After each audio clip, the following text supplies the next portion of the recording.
कृपेने त्यांना सद्गुरूंनी आत्म्याचं दर्शन घडवलं. आत्म्याचं दर्शन घडल्यावर त्यांना ते समाधान झालं. पण आता उलट गेल्या पाहिजे आपल्याला की ते समाधान दर्शनाने झालं, ते दर्शन सद्गुरूंच्या कृपेने झालं. ती कृपा होण्यासाठी सद्गुरू आपल्याला भेटायला पाहिजे. ते भेटण्यासाठी आपण सर्व बाजूनी अधिकारी बनलं पाहिजे. अधिकारी बनण्यासाठी किंवा सर्व गुण संपन्न बनण्यासाठी आपल्या अंतःकरणातले सगळे दोष निघून गेले पाहिजेत. आपलं चित्त शुद्ध झालं पाहिजे. आणि त्या चित्ताची शुद्धी होण्यासाठी काय करायला पाहिजे ते सांगतात अभंगाच्या शेवटच्या चरणात. निरामने कर्मे जाना, निरामने कर्मे जाना, निरामने कर्मे जाना, निरामने कर्मे जाना, निरामने कर्मे जान, निरामने कर्मे जान, निरामने कर्मे जान, निरामने कर्मे जान, निरामने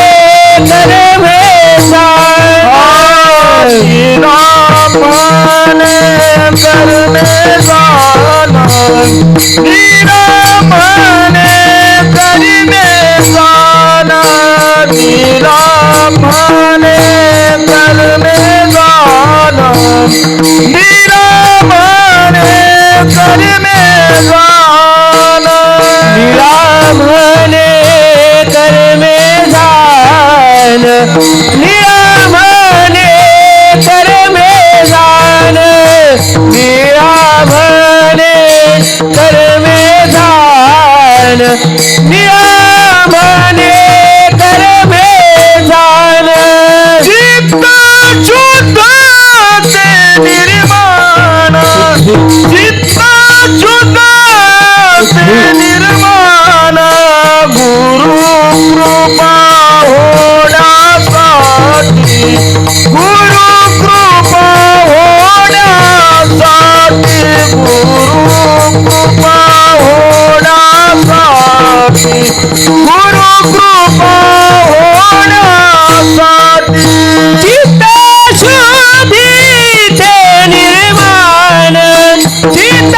शुद्धी ते निर्माण, गुरु कृपा होण्यासाठी, गुरु कृपा होण्यासाठी, गुरु कृपा होण्यासाठी, गुरु कृपा होण्यासाठी.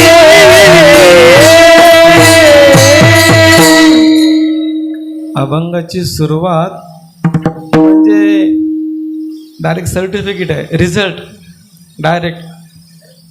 म्हणजे आपण जी पदवी घेऊ, BCom झालो आहे, BA झालो आहे, आणखीन काय वेगळं ते, त्यासाठी ती सुरुवात करताना त्यांनी एक एक वर्ग पाठीमागं आला पाहिजे. तो नर्सरीत गेल्यापासून त्याचं वागणं शाळेमध्ये कसं असावं, तसं समाधान हे आपल्या परमार्थाचं शेवटचं टोक आहे. आपल्या चेहऱ्यावर समाधान असावं. पण त्यासाठी मग ते समाधान कशाने होणार आहे, तर आत्म्याच्या दर्शनाने. ते दर्शन कोण घडवणार आहेत? सद्गुरू घडवणार आहेत. सद्गुरूंची कृपा घडवणार आहे. मग ते सद्गुरू भेटायला पाहिजे आपल्याला, आपल्यावर ते कृपा करायला पाहिजे, भेटायला पाहिजे. कृपा कधी करतील? जेव्हा ते प्रसन्न होतील तेव्हा. प्रसन्न होण्यासाठी त्यांची भक्ती करणं गरजेचं आहे. त्यांची भक्ती केली तर ते प्रसन्न होतील. पण ते भक्ती करायला पहिल्यांदा ते भेटायला पाहिजे. ते भेटण्यासाठी आपण अधिकारी, सर्व गुण संपन्न, म्हणजे काय अभंग शब्द आहे, साधन चतुष्टय संपन्न असे अधिकारी व्हायला पाहिजे. तेव्हा ते भेटतील. असं कोण? सद्गुरू. मग ते सद्गुरू भेटण्यासाठी आपण तसा अधिकारी होण्यासाठी आपली काहीतरी स्वतःची तयारी पाहिजे ना. आपलं चित्त, आपल्यामध्ये असणारे अवगुण टाकून आपल्या चित्ताची शुद्धी झाल्या पाहिजे. आणि ती चित्ताची शुद्धी कशाने होईल तर ते नित्य कर्मामध्ये सांगितले. आपण जी कर्म करू ती कर्म जाणून जर केली, जाणून म्हणजे काय, जाणून बुजून वाईट करणं असं नाही, तर चुकून पण काही चुका आपल्याकडून होऊ नये असं. नकळत तर घडूच नये, म्हणजे नकळत पण चुका घडू नये, जाणून बुजून चुका घडूच नये, पण चुकून पण आपलं पाऊल वाकडं पडू नये असं ज्याला वाटते त्याची कर्म. नाहीतर मग काय होणार आहे, एवढंसं केलं तर काय होणार आहे, असं जर आपली वृत्ती असेल तर काय होणार नाही हो. फक्त ते कर्म आपल्याला आपल्याच कर्माचं वाईट फळ देईल. विठ्ठल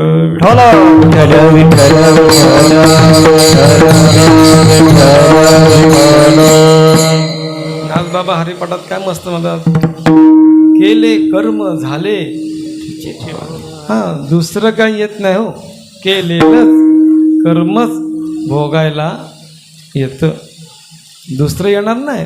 आपलं वाईट दुसऱ्याला करायला अजिबात वेळ नाही. निमित्त जरी तो असला तरी त्याचं जर मूळ आपण शोधलं तर आपलं वाईट हे आपणच केलेलं असतं. म्हणजे आपलंच कर्म आपल्याला ते बाधक ठरतं. त्याच्यामुळं आपण ते कर्म करताना विचार करावा. विचार करून म्हणजे जाणीवपूर्वक ते कर्मे करा असं निळोबरायांचं म्हणणं आहे. करणे ते हेची करा, करणे ते करा, करणे ते हेची करा, करणे ते करा. नरका घोरा का जाता, नरका घोरा का जाता, नरका घोरा का जाता, नरका घोरा का जाता, नरका घोरा का जाता, नरका घोरा का जाता. महाराजांनी आधीच सांगून ठेवलं, आपण सगळे प्रवासी आहोत. आपला प्रवास जन्म झाल्यापासून सुरू झालाय, जायचा तर आहेच, पण आता असं काहीतरी कर्म करा की त्या कर्माने तुम्ही योग्य त्या ठिकाणी जाल. पण ती सगळ्यांचा आपला रस्ता जाताना चुकलेला दिसतोय. साधू संतांना चुक लोसा दिसे पंथ, गेले संत तो ऐसा. साधू संत ज्या मार्गाने तिथपर्यंत गेले त्या मार्गाला हा समाज जाताना त्यांना दिसत नाही. मग यांनी निवडलेला मार्ग त्यांना कुठे घेऊन जाणार आहे? नरका घोरा का जाता. इथे नरका तसं जाण्यापेक्षा तिथं काहीतरी आपल्या कर्मामध्ये बदल करा आणि सद्गुरूंच्या सान्निध्यामध्ये येऊन काय करा, भक्ती करा. ती भक्ती तुम्हाला त्या मार्गाने देवाने सांगितले हो, भक्ती योगश मदगती, म्हणजे भक्तीने तुला मी प्राप्त होईल. करा हरी भक्ती परलोकी एका, सोडविल यमा पासोनिया, सोडविल यमा पासोनिया. हरीची भक्ती करा हे ते सांगतील हो. नाही घडली तर मग किती अशी वाईट वाईट प्रमाण साधूंनी लिहून ठेवलेत. माणसं कधी काय तुमचे असे तुमचे तुकाराम महाराज, तुमचे ज्ञानोबा शिव्या देतात, ते आपले हो असं त्यांचं म्हणणं. त्या शिव्या देतात, त्या शिव्यांमध्ये चांगले हो, ज्याला वाटतं का या शिव्या मला दिल्यात त्यांनी, त्यांचा उद्धार आहे. त्यांचा ते लक्षात घ्यायला पाहिजे ना. माऊली काय म्हणते हरिपाठामध्ये, पर्वताप्रमाणे आता करून पुढं फक्त त्याच्या पुढं नाही जाशी भक्ती तो पतित अभक्त. अजून पुढं नाही जाशी भक्ती तो पतित भक्त, हरिसी न भजत दैवात. हरिशी भक्ती करत भजन करत नाही. नाथ बाबांनी आणखीन जबरदस्त टोळा दिला, भक्तिविन पशु कशाशी वाढला.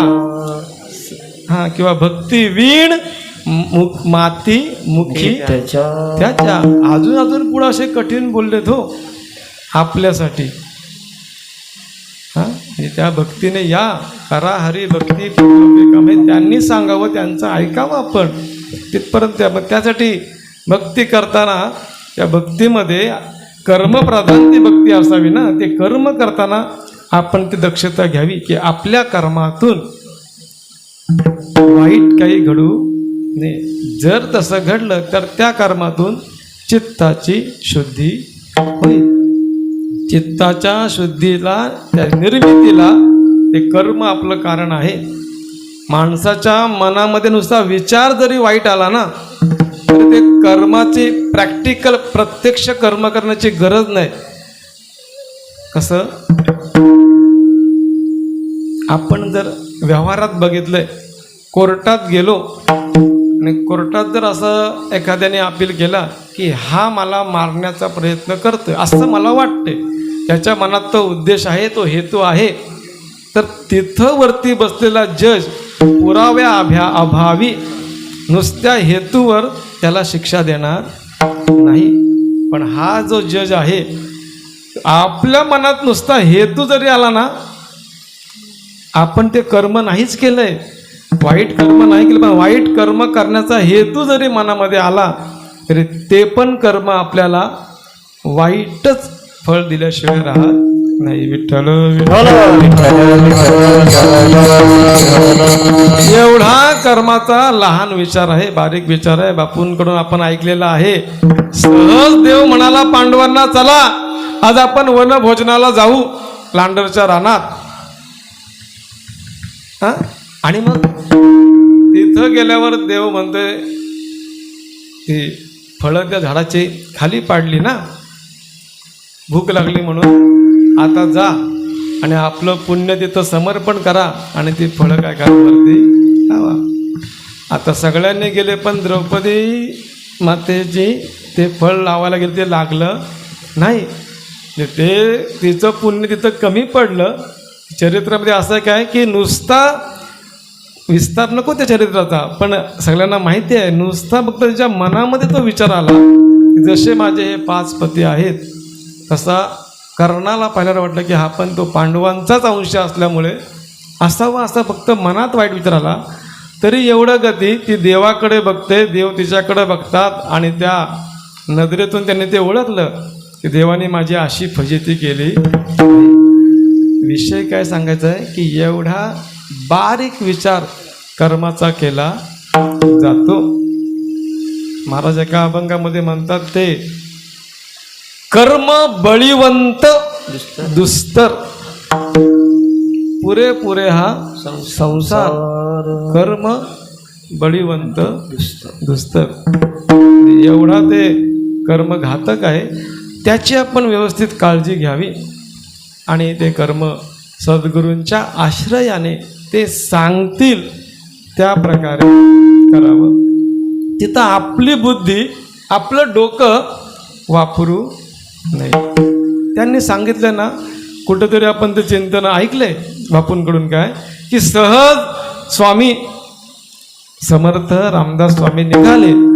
जाताना त्यांनी सांगितलं की हा निशाण घेऊन आपल्याला पुढं जायचं आहे, पण निशाण खाली पडता कामा नये किंवा त्याला आता खाली असं लवंडायचा नाही.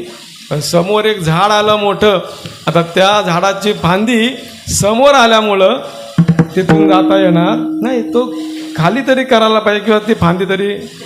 काय करायचं स्वामी? स्वामी म्हणतात की निशाण नाही खाली करायचं, मग झाडाची फांदी तोडा. कल्याण स्वामींना सांगितलं तुम्ही चढावरती. ते निघाले.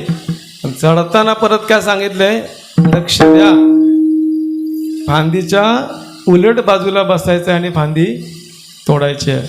म्हणून ते आता त्या फांदीच्या उलट बाजूला बसून जर फांदी झाडाची तोडली तर कुठं पडणार आहोत? खाली पडणार. आणि खाली एक मोठी खोल विहीर आहे. आता हा विचार त्यांनी पाहिला नसेल का? त्यांना ती विहीर दिसली नसेल का? नाही. पण जे कर्म करायला सांगितले त्या कर्मात स्वतःच्या बुद्धीनं सांगता सद्गुरूंवर असणारी निष्ठा श्रद्धा, त्याच्यामुळे ते त्या फांदीवर बसले स्वामींनी सांगितल्याप्रमाणे ती फांदी तोडली आणि ते खाली त्या विहिरीत जाऊन पडले.